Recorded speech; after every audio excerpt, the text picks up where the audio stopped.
রাষ্ট্রপতি শাহাবুদ্দিনের পদত্যাগ গুঞ্জন, তিনি চাইলে সংবিধানের সুযোগ আছে জানালেন স্বরাষ্ট্রমন্ত্রী।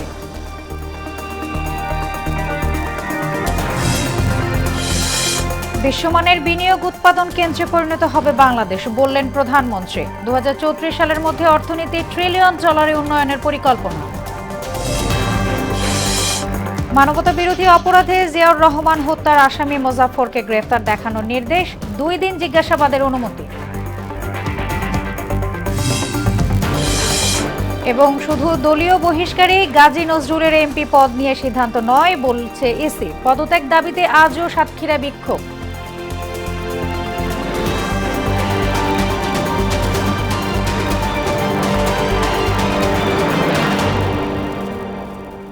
আসসালামু আলাইকুম, স্বাগত মোহনা সংবাদে। এতক্ষণ শুনছিলেন শিরোনাম, পুরো সংবাদ জুড়ে আছে আমি সোনিয়া ইসলাম। এবারে জানাবো বিস্তারিত। রাষ্ট্রপতি মোহাম্মদ শাহাবুদ্দিন পদত্যাগ করছেন এমন গুঞ্জন ছড়িয়ে পড়েছে সারা দেশে। তার পদত্যাগ ইস্যুতে স্বরাষ্ট্রমন্ত্রী সালাউদ্দিন আহমদ বলেন, রাষ্ট্রপতি স্বাস্থ্যগত বা অন্য কোনো কারণে পদত্যাগ করতে চাইলে সংবিধানে সে সুযোগ রয়েছে। তবে এই বিষয়ে সরকার কিছু জানে না এবং সরকারের পক্ষ থেকে কোনো পদক্ষেপ নেওয়া হয়নি। শামীউজ্জামান চৌধুরী রিপোর্ট। গেল 2 দিনে দেশের অন্যতম আলোচিত ইস্যু রাষ্ট্রপতি শাহাবুদ্দিনের পদত্যাগ। সামাজিক যোগাযোগ মাধ্যম থেকে শুরু করে রাজনৈতিক অঙ্গনে জোর গুঞ্জন রাষ্ট্রপ্রধানের পদ ছাড়া নিয়ে। এ বিষয়ে সচিবালয়ে গণমাধ্যমের প্রশ্নের জবাব দেন স্বরাষ্ট্রমন্ত্রী সালাউদ্দিন আহমদ। রাষ্ট্রপতির পদত্যাগ ইস্যুকে গুঞ্জনের মধ্যেই রাখতে চাইলেন তিনি। রাষ্ট্রপতি সাংবিধানিকভাবে ইনি পদত্যাগ করতে চাইলে অথবা স্বাস্থ্যগত কারণে যে কোনো কারণে চাইলে তার সেটা অপশন আছে, কিন্তু আমরা তো জানি না, সরকারের কোনো পদক্ষেপ নাই এখানে। আপনারা পত্রিকায় দেখছেন যে গুঞ্জন শোনা যাচ্ছে ইত্যাদি, আমিও শুনছি। তবে রাষ্ট্রপতি যদি স্বাস্থ্যগত কিংবা অন্য কোনো কারণে দায়িত্ব ছাড়তে চান তাহলে সাংবিধানিকভাবে সে সুযোগ রয়েছে। এটা সরকারকে জানানোর কথা না।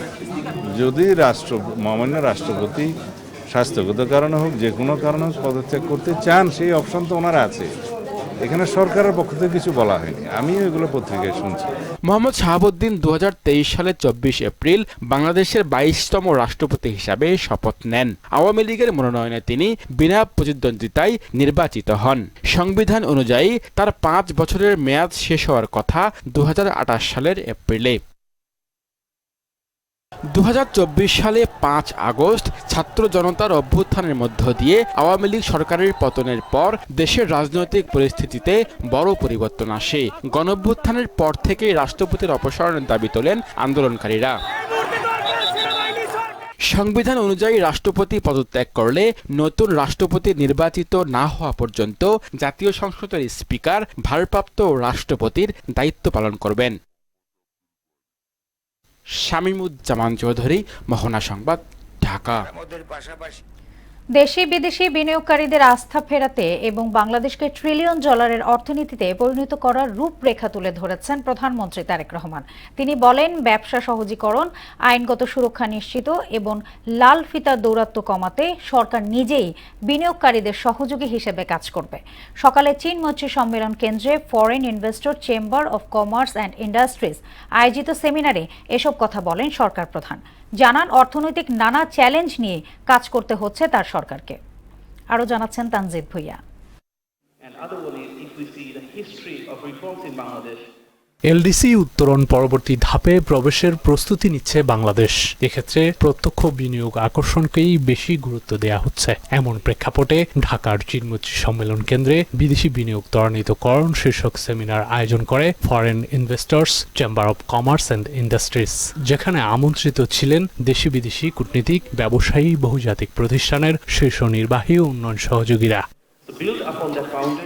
প্রধান অতিথি হিসেবে উপস্থিত থেকে সেমিনার উদ্বোধন করেন প্রধানমন্ত্রী তারেক রহমান। বক্তব্যে 2034 সালের মধ্যে $1 ট্রিলিয়ন অর্থনীতির লক্ষ্যমাত্রা তুলে ধরেন তিনি। বিনিয়োগের পাশাপাশি বাংলাদেশের উন্নয়ন অগ্রযাত্রার অংশীদার হতে বিদেশিদের প্রতি আহ্বান জানান সরকার প্রধান। Our vision is to build a rules-based, globally connected, private sector-driven economy.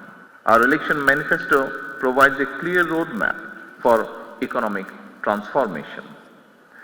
We invite you not only to invest in Bangladesh, but also to become partner in delivering that transmission. We are improving ports, logistics, infrastructure, and energy security, while encouraging greater investment in renewable energy.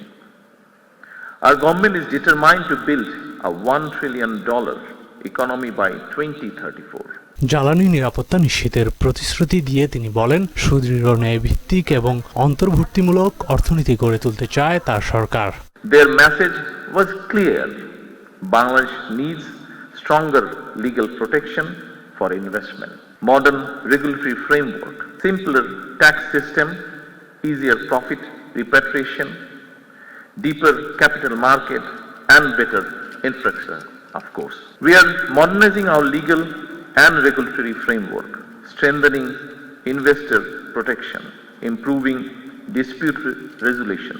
VAT tax প্রদান প্রক্রিয়া সহজীকরণে প্রয়োজনীয় উদ্যোগ নেওয়ার কথাও বলেন প্রধানমন্ত্রী। Simplifying tax and VAT administration and making it easier to repatriate profits. We are also developing a stronger capital market, encouraging startups, reducing unnecessary regulation, cutting red tape. I welcome all of you to invest and flourish in Bangladesh. Let us grow together, create jobs, and shape Bangladesh. Let us become partners in building a prosperous and globally connected Bangladesh. মূল সম্মেলনের আগে investors expo পরিদর্শন করেন সরকার প্রধান। অংশগ্রহণকারী প্রতিষ্ঠানগুলোর প্রতিনিধিদের সঙ্গে কথা বলেন তিনি।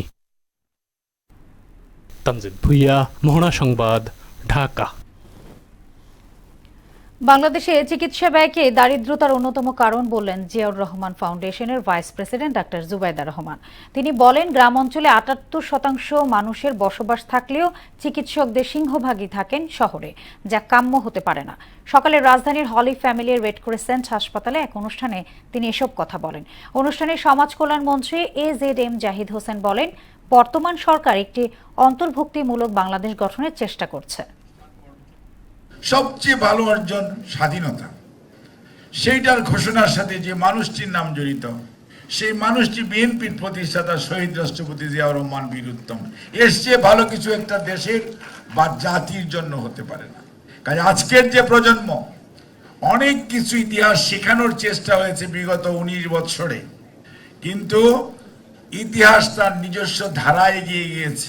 বাংলাদেশে চিকিৎসক ও রোগীর অনুপাত 0.83 বনাম 1000, অর্থাৎ প্রতি একজন ডাক্তারকে দেখতে হয় 1200 থেকে 18 জন অসুস্থ দেশবাসীকে।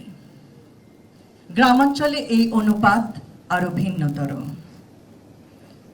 এই পরিস্থিতি হয়তো পরিবর্তন সম্ভব যদি আমরা শিক্ষা জীবন থেকেই দেশ সেবার সংকল্পে দৃঢ়ভাবে প্রতিজ্ঞাবদ্ধ হই।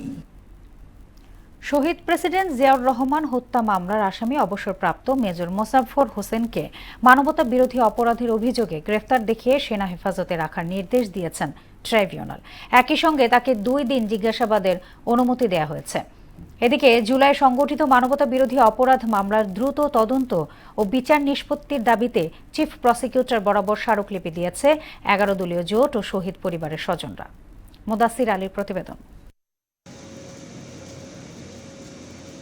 24 জুলাই সংঘটিত মানবতা বিরোধী অপরাধে সংশ্লিষ্টতার তথ্য মেলায় বৃহস্পতিবার ট্রাইব্যুনালে হাজির করা হয় অবসরপ্রাপ্ত মেজর মোজাফফর হোসেনকে, যিনি শহীদ প্রেসিডেন্ট জিয়াউর রহমান হত্যা মামলার আসামি। বিচারপতি নজরুল ইসলাম চৌধুরীর নেতৃত্বাধীন ট্রাইব্যুনাল 2-এ তোলা হয় মোজাফফরকে।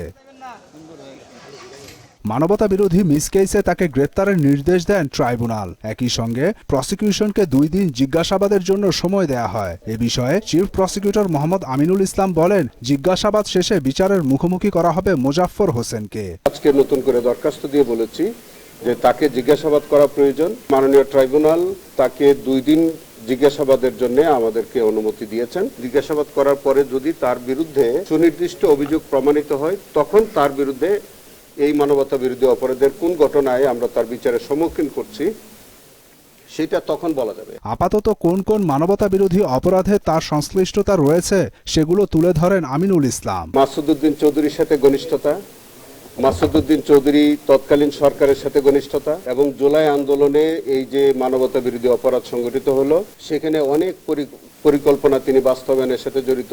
চিফ প্রসিকিউটর জানান ১/১১ অন্যতম কুশীলব মাসুদউদ্দিন চৌধুরীর সঙ্গে মুজাফফরের সংশ্লিষ্টতা রয়েছে। জুলাই আন্দোলনে যখন মানবতা বিরোধী অপরাধ সংগঠিত হচ্ছিল সেই সময় মাসুদউদ্দিন চৌধুরী এবং সেই মুজাফফরের মধ্যে অনেকবার কথোপকথন হয়েছে।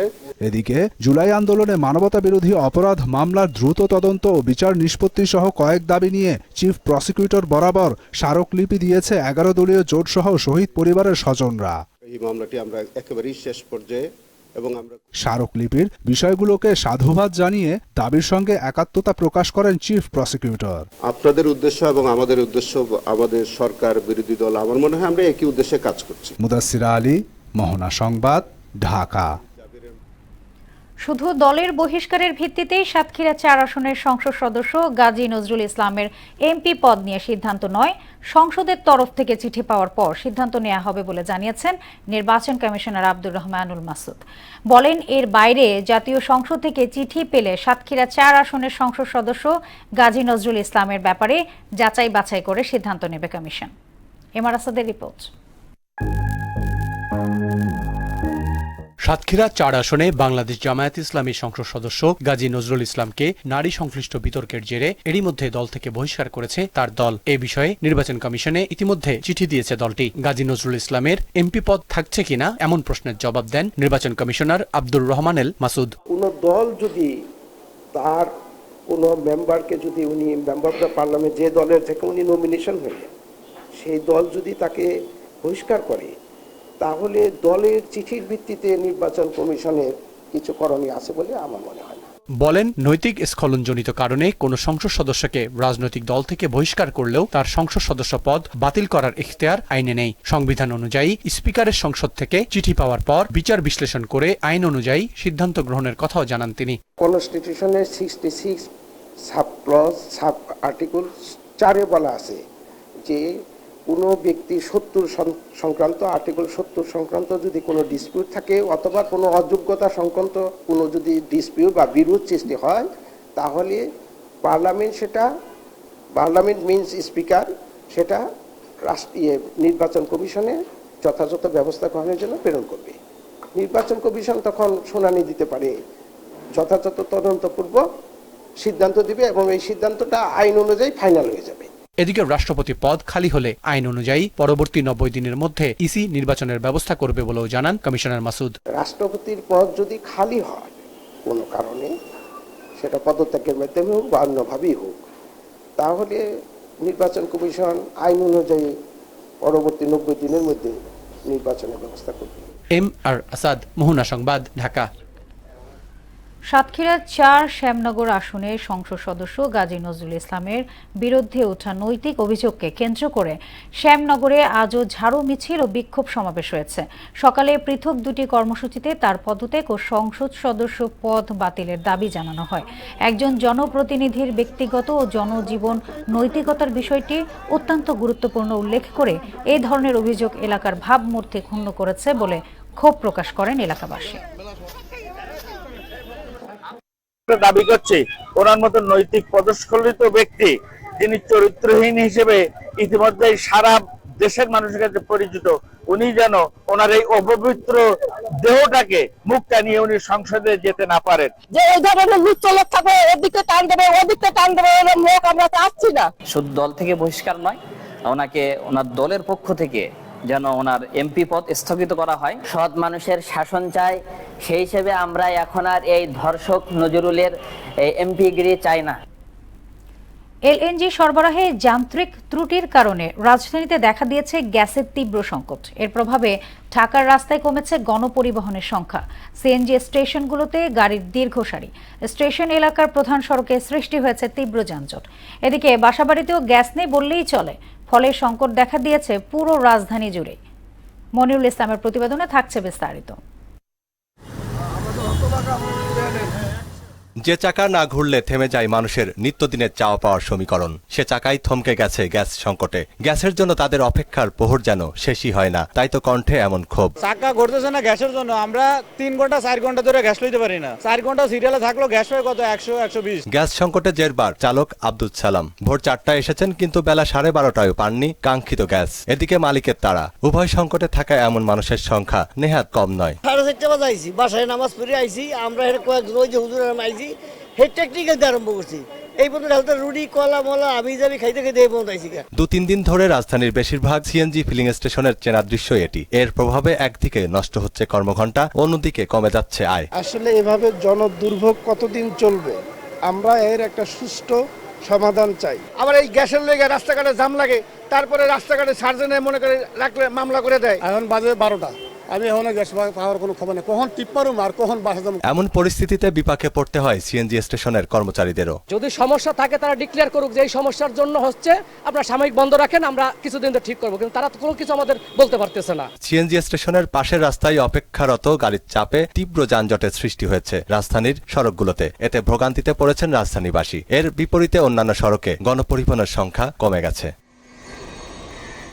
এদিকে তরলীকৃত প্রাকৃতিক গ্যাস সংকটের ঢেউ লেগেছে বাসাবাড়ির চুলাতেও। সংকট এতটাই প্রবল যে রান্নাই করতে পারছেন না অনেকে। রুটি কলা দিয়েই দিন পার করতে হচ্ছে অনেক পরিবারকে। 4-5 দিন খুবই ভোগান্তির মধ্যে আছি। এমনিতেও গ্যাস খুব কম থাকে, কিন্তু তারপরে এই 4-5 দিন প্রকট সমস্যা দেখা দিয়েছে। খাওয়া দাওয়া করতে পারতেছি না, আমাদের তো বাসায় ফ্যামিলি আছে, আমরা গরিব মানুষ কিভাবে এত কিছু করব? সকালে তো বসে আছি চুলার পরে, রাঁধতে পারি না, খাইতে পারি না, পোলাপান নিয়ে অনেক কষ্ট হয়ে যায় আমাকে রাঁধতে পারতে। সরকারের কাছে আমাদের একটা আবেদন যে আমাদের গ্যাসটা যেন আমরা ঠিক মতো পাই। তবে ভাসমান এলএনজিতে যান্ত্রিক ত্রুটির কারণেই সাময়িক সংকট বলে জানিয়েছে জ্বালানি বিভাগ, যা 2 দিনের মধ্যেই কেটে যাবে। ন্যাচারাল গ্যাসের ক্ষেত্রে শুধুমাত্র এই সাময়িক সংকটটা হয়েছে আমার এফএসআরইউতে ত্রুটি দেখা দেওয়ায়। সেটা আশা করছি আমরা যে ইনশাল্লাহ খুব অল্প সময়ের মধ্যে আমরা মেরামত কার্য সম্পাদন করে আবার আমরা আগের অবস্থায় ফিরে আসতে পারব। প্রাকৃতিক গ্যাসের ঘাটতি ও সরবরাহের দীর্ঘমেয়াদী সংকট কাটাতে নতুন গ্যাস ক্ষেত্র অনুসন্ধানের কাজ চলছে বলেও জানায় জ্বালানি বিভাগ। আপনারা জানান যে এক্সপ্লোরেশন নিয়ে অনেকদিন কাজ হয়নি, সেটা বর্তমান সরকার ক্ষমতায় আসার পর থেকে খুবই আমরা অ্যাগ্রেসিভলি চেষ্টা করছি। মনিরুল ইসলাম, মোহনা সংবাদ, ঢাকা। এখনো কমেনি হামের প্রাদুর্ভাব। গেল 24 ঘন্টায় 2 শিশুর মৃত্যু হয়েছে, আক্রান্ত 1014 জন। এর মধ্যে আবার ডেঙ্গুর থাবা নিয়ে উদ্বেগ জানিয়েছেন বিশেষজ্ঞরা। তাদের মতে হামের প্রকোপ থেকে ঘুরে দাঁড়াতে পারলেও ভবিষ্যতে ডেঙ্গুর কারণে পরিস্থিতি জটিল হবে। নাজমুল ইসলামের প্রতিবেদন। 4 মাস পার হলেও দেশে এখনো নিয়ন্ত্রণে আসেনি হামের প্রাদুর্ভাব। এখনো দৈনিক 3 থেকে 6 জনের মৃত্যু হচ্ছে। প্রতিদিন আক্রান্ত হচ্ছে 1000-এরও কম বেশি। রাজধানীর বিভিন্ন হাসপাতালেও হাম ও হামের উপসর্গ নিয়ে ভর্তি হচ্ছে শত শত শিশু। শিশু হাসপাতালে গেল 24 ঘন্টায় হামের উপসর্গ নিয়ে ভর্তি হয়েছে 21 জন। বর্তমানে সেখানে চিকিৎসাধীন 96 জন। আর সারা দেশে হামে আক্রান্তের সংখ্যা বেড়ে দাঁড়িয়েছে 1,03,078 জনে। শনিবারে আসছি আমরা, এর আগে 4 দিন আগে ছিল। প্রথমে ঠান্ডা ছিল, জ্বর ছিল, এখন তো হাম উঠছে। লিভার স্পিনের সমস্যা, ওটা থেকে এখন আবার হাম হয়ে গেছে। তবে চিকিৎসকরা জানান টিকাদান কর্মসূচির ইতিবাচক প্রভাব দেখা যাচ্ছে। এপ্রিলের তুলনায় হামে আক্রান্ত রোগীর সংখ্যা অনেক কম। নতুনভাবে হামে আক্রান্ত হয়ে রোগী আসতেছে না বললেই চলে। যেগুলো আসতেছে বলতেছেন যে হামের পরে অনেক রোগী আছে, এখনো ভর্তি হচ্ছে, কোন রোগী? এগুলো হাম জটিলতা নিয়ে কিছু কিছু রোগী আসতেছে। ভ্যাকসিনটা সফলভাবে দেওয়ার জন্য আসলে নতুনভাবে আক্রান্ত হচ্ছে না। আমি বলবো এটা ভ্যাকসিন দেওয়ার শুভ। অন্যদিকে হামের প্রাদুর্ভাবের মধ্যেই শুরু হয়েছে ডেঙ্গুর আতঙ্ক। চলতি বছর এখন পর্যন্ত মশাবাহিত রোগ নিয়ে হাসপাতালে ভর্তি হয়েছেন 11,570 জন। এর মধ্যে মৃত্যু হয়েছে 38 জনের। আর জ্বর নাই, আমার প্লাটিলেট একবারে ডাউন হয়ে গেছে। ডেঙ্গু ধরা পড়ছে, সিবি টেস্ট করছে, ডেঙ্গু টেস্ট করছে, এতে পজিটিভ আসছে। আমার 10 দিন যাবত ডেঙ্গু সমস্যা। প্রতিদিন জ্বর, বমি ভাব ও তীব্র শারীরিক ব্যথা নিয়ে হাসপাতালে ভর্তি হচ্ছে নতুন রোগী। এদের বেশিরভাগই ঢাকার বাসিন্দা। বেশি রোগী শনাক্ত হচ্ছে আগারগাঁও ও মোহাম্মদপুর এলাকায়। আগারগাঁও শ্যামলী থেকে আসছি। আমার হচ্ছে কালকে ওর পরশুদিন ডেঙ্গু টেস্ট দিয়ে গেছিলাম, কালকে আর কি ডেঙ্গু ধরা পড়ছে। ওই যে স্যালাইন দিল, বলল ফলফাটা একটু বেশি বেশি খাইতে, এখন একটু সুস্থ লাগতেছে ইনশাআল্লাহ। স্বাস্থ্য বিশেষজ্ঞরা বলছে সাম্প্রতিক সময়ে ঘন ঘন বৃষ্টি ও উষ্ণ আবহাওয়ার কারণে এডিস মশার বিস্তার বেড়েছে। এই ডেঙ্গু প্রকোপ আসলে বর্ষা সিজন এপ্রিল মাস থেকে যখন বৃষ্টি শুরু হয় তখন থেকেই শুরু হয়। এই জন্য আমরা যে ট্রেন্ডটা দেখতে পাচ্ছি তাতে আমরা আশঙ্কা করছি বর্তমান বৃষ্টিপাতের প্যাটার্ন দেখে যে এটা হয়তো এখনো সেটা মানে আশঙ্কাজনক পর্যায়ে না থাকলেও সেপ্টেম্বর অক্টোবরের দিকে হয়তো এটা একটা। ডেঙ্গু প্রতিরোধে জনসচেতনতা ও মশার প্রজনন স্থল ধ্বংসের কোনো বিকল্প নেই বলেও জানান তিনি। সামাজিকভাবে এটাকে প্রতিরোধ করতে না সক্ষম হই তাহলে হয়তো এটা সেই গতবারের মতোই রূপ ধারণ করবে। নাজমুল ইসলাম, ভুনা সংবাদ, ঢাকা। স্বাধীনতা বিরোধীরা বীর শ্রেষ্ঠদের স্মৃতিস্তম্ভ ভাঙার অপচেষ্টা করছে বলে মন্তব্য করেছেন মুক্তিযুদ্ধ বিষয়ক মন্ত্রী আহমদ আজম খান। সকালে রাজধানীর সাউথ ইস্ট ইউনিভার্সিটিতে বিশ্ব কবিতা দিবস উপলক্ষে আয়োজিত অনুষ্ঠানে তিনি বলেন, তরুণ প্রজন্মের মাঝে মুক্তিযুদ্ধের চেতনা ছড়িয়ে দিতে হবে। মন্ত্রী বলেন, আকাশ সংস্কৃতির এই যুগে বাংলার চিরায়ত লোকজ সংস্কৃতি হারিয়ে যেতে বসেছে, এগুলোর পুনরুদ্ধারে গুরুত্ব দিতে হবে। শেষ করব মোহনা সংবাদ, যাবার আগে শিরোনামগুলো আরও একবার।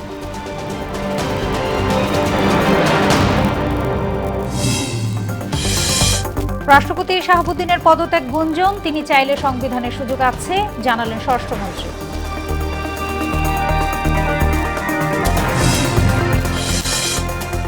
বিশ্বমানের বিনিয়োগ উৎপাদন কেন্দ্রে পরিণত হবে বাংলাদেশ, বললেন প্রধানমন্ত্রী। 2034 সালের মধ্যে অর্থনীতি $1 ট্রিলিয়ন উন্নয়ন পরিকল্পনা। মানবতা বিরোধী অপরাধে জিয়াউর রহমান হত্যার আসামি মোজাফফরকে গ্রেফতার দেখানোর নির্দেশ, 2 দিন জিজ্ঞাসাবাদের অনুমতি। এবং শুধু দলীয় বহিষ্কারে গাজী নজরুল এমপি পদ নিয়ে সিদ্ধান্ত নয়, বলছে ইসি। পদত্যাগ দাবিতে আজও সাতক্ষীরায় বিক্ষোভ।